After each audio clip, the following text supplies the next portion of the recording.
नमस्कार, मैं प्रोफेसर प्रेम कुमार चंद्राकर, महंत लक्ष्मी नारायण दास कॉलेज रायपुर से। आज हम डिस्कस करेंगे एग्रीगेट फंक्शन तथा डेटा मॉडिफिकेशन। यह जो टॉपिक है वो BSc part 3 computer science paper 2 के यूनिट नंबर 2 से लिया गया है।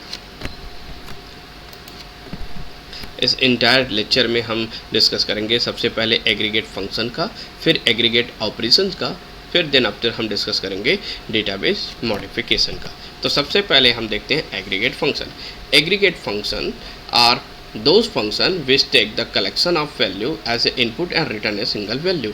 एग्रीगेट फंक्शन उस प्रकार के फंक्शंस होते हैं जिसमें हम इनपुट के रूप में बहुत सारे वैल्यूज़ को प्रदान करते हैं, यानी कि ग्रुप ऑफ वैल्यू, यानी कि सेवरल टाइप्स ऑफ वैल्यू उसमें लिया जाता है। एक से अधिक वैल्यू को उसमें इनपुट के रूप में दिया जाता है और बदले में जो आउटपुट मिलता है वो सिंगल रिटर्न वैल्यू मिलता है। ये बेसिकली 6 प्रकार के होते हैं: सम, एवरेज, मिनिमम, मैक्सिमम, काउंट और काउंट डिक्शनरी। ये मुख्यतः मैथमेटिकल ऑपरेशन से लिया गया है, इसलिए समटाइम इसे मैथमेटिकल एग्रीगेशन अलजेब्रिक फंक्शन भी कहा जाता है।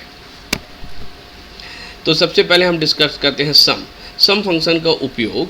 The sum function is used to get the sum of all the values of a particular attribute in a relation. एक रिलेशनशिप में जो पर्टिकुलर एट्रीब्यूट है, उस एट्रीब्यूट के अंदर जितने सारे भी वैल्यूज़ होंगे, उन वैल्यूज़ का अगर हमें सम प्राप्त करना है, उन वैल्यूज़ को जोड़कर उनका टोटल कुल कितने हैं उन्हें हमें प्राप्त करना है, तो उनके लिए हम सम फंक्शन का उपयोग करते हैं। उदाहरण के लिए हम इस एग्जाम्पल को लेते हैं। इस एग्जाम्पल में हम देखते हैं कि हमारे पास एक टेबल है, टेबल का नाम एम्प्लॉय है। इस एम्प्लॉय नाम के टेबल में हमारे पास 3 फील्ड है। पहला है एम्प्लॉय का नेम, दूसरा ब्रांच नेम, तीसरा उसकी सैलरी। तो सैलरी हमारे पास न्यूमेरिक वैल्यू वाली फील्ड है, तो हम सम फंक्शन का उपयोग, यानी कि सम फंक्शन को अप्लाई सैलरी नाम के फील्ड में ही करेंगे, जहाँ पर हम ये निकालना चाहते हैं फाइंड द टोटल सैलरी। हमें कुल इस पर्टिकुलर कंपनी ने अपने एम्प्लॉयों को कुल कितनी सैलरी दिया। मान लो ये जनवरी महीने की सैलरी है या फरवरी या मार्च महीने की सैलरी है। अगर मुझे जानना है कि इस मार्च महीने में मैंने कुल कितनी सैलरी एम्प्लॉयों को दिया, तो मेरे पास जितने सारे एम्प्लॉय हैं उन एम्प्लॉयों की सैलरी को मैं टोटल कर दूंगा यूजिंग दिस सम फंक्शन। मुझे प्राप्त हो जाएगा कि कुल कितनी सैलरी हमने दिया। तो इसके लिए हम अप्लाई करेंगे सम फंक्शन, सम के साथ सैलरी एम्प्लॉय। तो टोटल हमारे पास जितनी सैलरी का टोटल है वो प्राप्त हो गया, जैसे कि यहाँ पर प्राप्त हुआ 115000, ये वैल्यू हमें प्राप्त हुआ। यहाँ पर हम इसे प्राप्त करने के लिए हम सेलेक्ट ऑपरेशन का उपयोग कर सकते हैं। इसी प्रकार दूसरा जो हमारा फंक्शन है average. Average function is used to find the average of the value, यानी कि सम फंक्शन के द्वारा हम टोटल प्राप्त कर रहे थे, अब एवरेज फंक्शन के द्वारा उन्हीं टोटल का एवरेज हम प्राप्त करेंगे, यानी कि पर्टिकुलर एट्रीब्यूट के अंदर जितनी सारी वैल्यू थी उन वैल्यू का एवरेज हमें प्राप्त करना है। मुझे जानना है कि एक कंपनी है, एक कंपनी के अंदर जो एम्प्लॉय है, एम्प्लॉयों को जो सैलरी दी गई है उसकी औसत सैलरी कितनी है। जैसे एक एम्प्लॉय को दिया गया 30,000, दूसरे को 20,000, तीसरे को 40,000 और चौथे को 25,000 दिया गया है। लेकिन मुझे ओवरऑल जानना है कि मैंने औसत एवरेज कितनी सैलरी दिया, तो उसके लिए हम किसका अप्लाई करेंगे, एवरेज नाम की फंक्शन का उपयोग करेंगे। यहाँ पर हम एवरेज फंक्शन का उपयोग करके उस पर्टिकुलर फील्ड का, उस पर्टिकुलर एट्रीब्यूट के सारे फील्डों का एवरेज हम प्राप्त कर सकते हैं। Find the average of the salary, salary को फाइंड आउट करना है हमें। तो एवरेज सैलरी एम्प्लॉय, तो यहाँ पर हमने प्राप्त किया कि 28,750 रुपया जो है वो औसत सैलरी है पूरे एम्प्लॉयों का। मिनिमम फंक्शन, नेक्स्ट फंक्शन है हमारा minimum function. Minimum function is used to find the minimum of the all the value. पूरे जितनी सारी भी वैल्यू है उस पर्टिकुलर फील्ड में या उस एट्रीब्यूट में, उनमें से सबसे कम वैल्यू कौन सा है उसे हमें प्राप्त करना है, तो उसके लिए हम मिनिमम फंक्शन का उपयोग करते हैं। मिनिमम फंक्शन के द्वारा सबसे छोटी वैल्यू को प्राप्त प्राप्त की जाती है। जैसे कि इस एम्प्लॉय टेबल में हम यह देखना चाहते हैं कि ऐसा कौन सा एम्प्लॉय है जिसे सबसे कम सैलरी हमारे द्वारा दिया जाता है, या सबसे कम सैलरी कौन से एम्प्लॉय का है, तो उसे हमें फाइंड आउट करने के लिए हम मिनिमम फंक्शन का उपयोग करेंगे। फाइंड द मिनिमम सैलरी, तो हम उसके लिए मिनिमम सैलरी एम्प्लॉय, तो यहाँ पर हमने रिजल्ट प्राप्त किया कि 20,000 जो कि श्याम नाम के एम्प्लॉय का है, उसे सबसे कम सैलरी प्रदान किया गया है। इसी प्रकार अगला जो फंक्शन है हमारा मैक्सिमम फंक्शन, तो maximum function is used to find the maximum of the all the values, जितने सारे भी वैल्यूज है उस पर्टिकुलर फील्ड या पर्टिकुलर एट्रीब्यूट्स में से, उसमें से हमें फाइंड आउट करना है कि किसकी सैलरी मैक्सिमम है। तो इसमें हम फिर से सेम टेबल के अप्लाई करते हैं। एम्प्लॉय नाम के टेबल में हम यह देखना चाहते हैं कि ऐसा कौन सा एम्प्लॉय है जिसकी सैलरी सर्वाधिक है। प्रीवियस हमने देखा था कि ऐसा कौन सा एम्प्लॉय है जिसकी सैलरी सबसे कम है, तो उसके लिए हमने मिनिमम फंक्शन का उपयोग किया। अब हमें प्राप्त करना है कि कौन सी एम्प्लॉय की सैलरी सर्वाधिक है, तो उसके लिए हम किसका उपयोग करेंगे, मैक्सिमम फंक्शन का उपयोग करेंगे। फाइंड द मैक्सिमम सैलरी, हमें मैक्सिमम सैलरी को फाइंड आउट करना है, तो हम क्या लिखेंगे, फंक्शन कौन सा, मैक्स सैलरी एम्प्लॉय। तो यहाँ पर हमने हमारे प्राप्त हुआ 40,000 जो कि रहमान नाम का बंदा का था, उससे हमें पता चला कि इसे सर्वाधिक सैलरी दिया जाता था। तो मैक्सिमम फंक्शन सर्वाधिक को चॉइस करने के लिए उपयोग किया जाता है।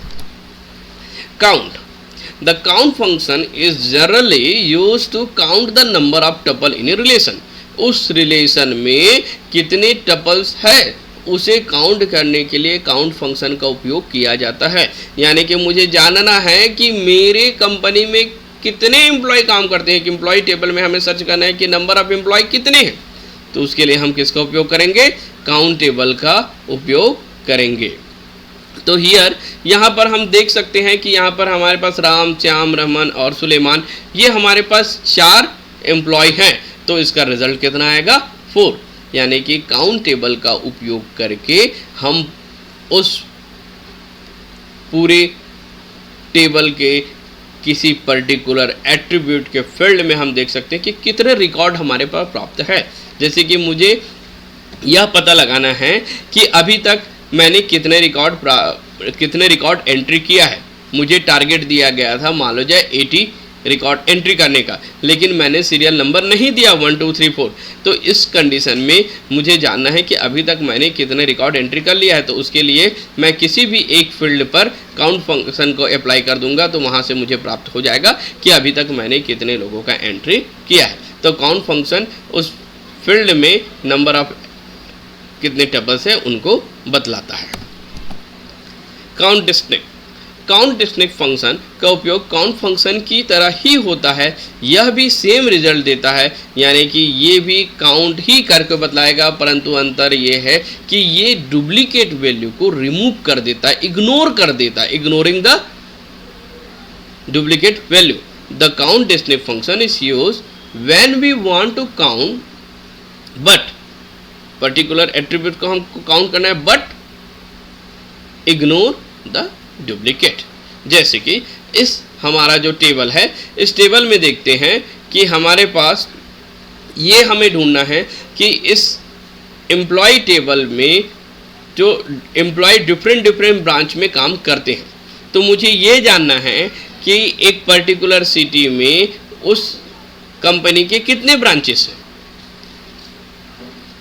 तो यहाँ पर ध्यान देने वाली बात यह है कि इस टेबल को गौर से देखते हैं तो हमें प्राप्त होता है कि राम नाम का बंदा सदर ब्रांच में काम कर रहा है, श्याम नाम का बंदा संजय प्लेस में काम कर रहा है, रहमान नाम का बंदा दयाल बाग में काम कर रहा है, और सुलेमान नाम का बंदा जो है वो सदर में काम कर रहा है। यहाँ पर सदर 2 बार आया, सदर में 2 एम्प्लॉय काम कर रहे हैं, राम और सुलेमान, लेकिन हमारे पास नंबर ऑफ ब्रांचेस कितने हुए, सदर, संजय, दयाल बाग। तो यहाँ पर हमारे पास जो ब्रांच नेम है, एम्प्लॉय जो है उनकी जो ब्रांच नेम है, हमें सर्च करना है, देखते हैं द ब्रांच नेम एम्प्लॉय कितने हमारे पास, find the number of branches, find the number of branches. यहाँ पर हमें नंबर ऑफ ब्रांचेस शो करनी है, तो इन दैट कंडीशन नाउ हम देखते हैं count distinct function. Count distinct function का उपयोग काउंट फंक्शन की तरह ही होता है, परंतु इस फंक्शन के द्वारा हम डुप्लीकेट वैल्यू को इग्नोर कर देते हैं। जैसे कि हमारे पास टेबल है, टेबल का नाम एम्प्लॉय है। इस एम्प्लॉय नाम के टेबल में हमें यह सर्च करना है कि हमारे पास नंबर ऑफ ब्रांचेस कितने हैं। एक ब्रांच में एक से अधिक एम्प्लॉय काम कर सकते हैं। तो यहाँ पर इस टेबल को हम देखते हैं तो हमारे पास राम और सुलेमान ऐसे दो एम्प्लॉय हैं जो कि सदर ब्रांच में काम कर रहे हैं, तथा श्याम और रहमान संजय प्लेस और दयाल बाग में काम कर रहे हैं। तो काउंट डिस्ट्रिक्ट से हमें जब हम टोटल नंबर ऑफ ब्रांच निकालेंगे तो हमें ब्रांच का जो रिजल्ट है वो कितना प्राप्त होगा, 3 प्राप्त होगा। हालांकि नंबर ऑफ एम्प्लॉय हमारे पास 4 है, लेकिन एक ही ब्रांच में 2 लोग काम कर रहे थे, इसीलिए यह क्या कहलाएगा, 3। तो ये हुआ एग्रीगेट फंक्शन। अभी तक जितने सारे भी हमने एग्रीगेट फंक्शन अप्लाई किया वो एक सिंगल रिलेशनशिप में अप्लाई किया, सिंगल रिलेशनशिप में अप्लाई करके, और उस सिंगल रिलेशनशिप के सिंगल एट्रीब्यूट पर हमने अप्लाई किया, सिंगल रिलेशनशिप के सिंगल एट्रीब्यूट पर अप्लाई किया। तो अगर मान लीजिए हमें एक से अधिक रिलेशन पर इसे अप्लाई करना है, या फिर एक रिलेशन के एक से अधिक फील्ड पर इसे अप्लाई करना है, तो इसे भी हम कर सकते हैं। इसे कहते हैं aggregation operation. Aggregation operation is used particularly when we want to apply the aggregate function to single tuple as well as group of tuples.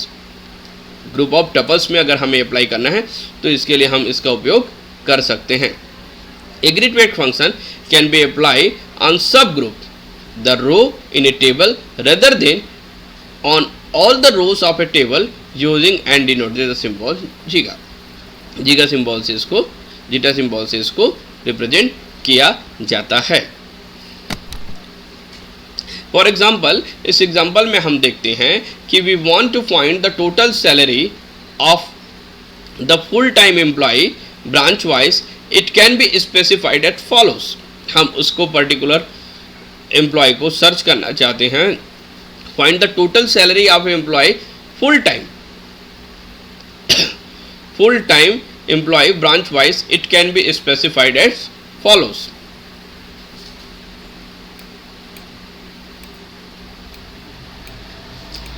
For example, we want to find the total salary of the full time employee branch wise. It can be specified as follows. अगर मुझे full time workers की employ की salary मुझे देखना है तो इसके लिए हम इसे कैसे ग्रुप कर सकते हैं। देखिए, सबसे पहला ग्रुप बन रहा है हमारा ब्रांच नेम। ब्रांच नेम कौन सा है, सदर। अब इस सदर नाम के ब्रांच नेम में 2 लोग काम कर रहे हैं, तो सदर की सैलरी ऐड हो जाएगी 30,000 प्लस 25,000, तो 55,000। दूसरा ग्रुप कौन सा बना, संजय प्लेस, जहाँ पर सिंगल एम्प्लॉय है। तीसरा कौन सा बना, दयाल बाग, जहाँ पर सिंगल एम्प्लॉय है। तो हमारा रिजल्टेड कैसे बना, हम इस फुल टाइम वर्क नाम की जो हमारी टेबल है इसमें से एम्प्लॉयों का ब्रांच वाइज हमें सैलरी निकालना था। तो एक ब्रांच में अगर एक से अधिक एम्प्लॉय है तो उसको हम इस प्रकार से प्राप्त कर सकते हैं, ग्रुप के जरिए इसको अप्लाई किया जा सकता है। नेक्स्ट हमारा टॉपिक है वो है डेटाबेस मॉडिफिकेशन। डेटाबेस मॉडिफिकेशन 3 प्रकार के होते हैं। पहला होता है इंसर्ट, दूसरा होता है, Now we can discuss the data modification.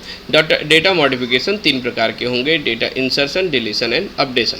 अगर हमें किसी पर्टिकुलर टेबल पर डेटा इंसर्ट करना है तो उसके लिए हम इंसर्ट का उपयोग करेंगे। तो insert data in a relation, we have to specify the tuple that is the value is to be inserted. The value is specified should the number of attribute, domain and attribute must be sequence in the relation.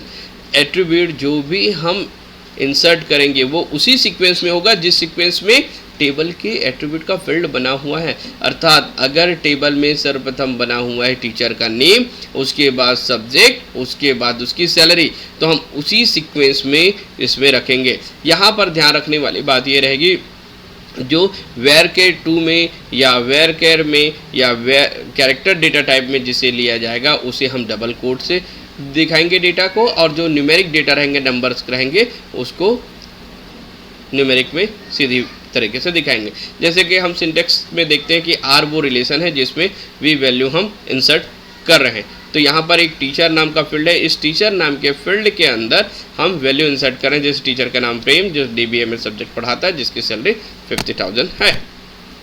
Database modification में अगला होता है deletion. अगर हमें particular किसी field के किसी tuples को डिलीट करना है तो हम ध्यान रखेंगे we can not delete a value of a particular attribute. किसी भी की पर्टिकुलर वैल्यू को हम डिलीट नहीं कर सकते, बल्कि इंटायर वो टपल डिलीट होगा। जैसे कि यहाँ पर मुझे डिलीट करना है रजिस्ट्रेशन टेबल में से उस स्टूडेंट को जिसका नाम RV है। तो टीचर टेबल में रजिस्ट्रेशन जो हुआ था जिसका नाम RV है, उस स्टूडेंट को मुझे अगर डिलीट करना है तो उसके साथ उसके जो फील्ड रहेगा, जैसे कि स्टूडेंट का नेम, स्टूडेंट का क्लास, स्टूडेंट का, तो उसकी पूरी डेटा डिलीट होगा। सिर्फ नेम डिलीट, स्टूडेंट का नेम डिलीट नहीं होगा, बल्कि स्टूडेंट के नेम के साथ उसकी उस पर्टिकुलर स्टूडेंट की पूरी रिकॉर्ड भी उसके साथ में डिलीट होगा। A delete operation is used to remove a tuple from a database. We delete only whole tuples, cannot delete value on only a particular attribute. पूरे whole tuple delete होगा, particular value delete नहीं होगा। इसी प्रकार last इसमें है data modification. अगर हम चाहते हैं कि डेटा जो इंसर्टेड डेटा है उसमें कुछ वैल्यूज़ है उसको हमें मॉडिफाइड करना है, तो उसके लिए हम डेटा मॉडिफिकेशन का उपयोग करते हैं। इस मैकेनिज़्म का उपयोग करके हम वैल्यू को अपडेट कर सकते हैं। फॉर एग्जांपल टीचर टेबल में हम टीचर जो अभी इंसर्ट किए थे, प्रेम नाम का टीचर, उस टीचर की सैलरी जो हमने 50,000 इंसर्ट किया था, अब हम उसको चाहते हैं मॉडिफाइड करके 70,000, तो हम इसका उपयोग कर सकते हैं। Thank you.